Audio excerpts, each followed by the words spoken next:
Welcome to the Rim Break Rodeo. We hope this video helps. In this video, I will explain how to play Super Mario 3D World on mobile. First, understand that this involves emulation, which allows your phone to mimic a console. You'll need a robust smartphone or tablet to handle the game's demands without lag. Obtaining the game file, often called a ROM, is crucial, and it's important to ensure you own the original game to stay within legal boundaries.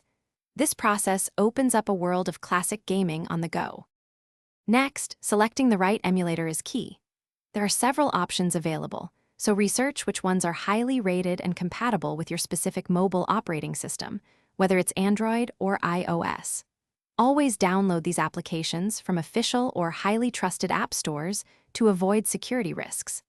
Once your emulator is installed, you'll need to load the Super Mario 3D World game file into it, ensuring it's a legitimate copy you own. After installing the emulator and loading the game, you'll want to fine-tune the settings.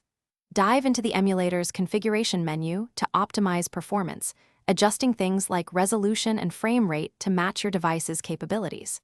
For controls, you can use the on-screen touch buttons, but for a superior experience, consider connecting a Bluetooth controller. Experiment with different graphic and audio settings to find your ideal balance for smooth gameplay.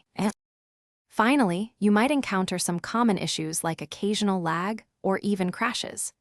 Don't worry.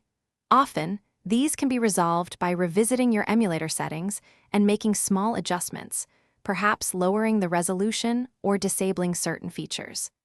Engaging with online communities dedicated to mobile emulation can also provide valuable troubleshooting advice and tips. Remember to check the description for a link to the O-Ala water bottle and other great deals.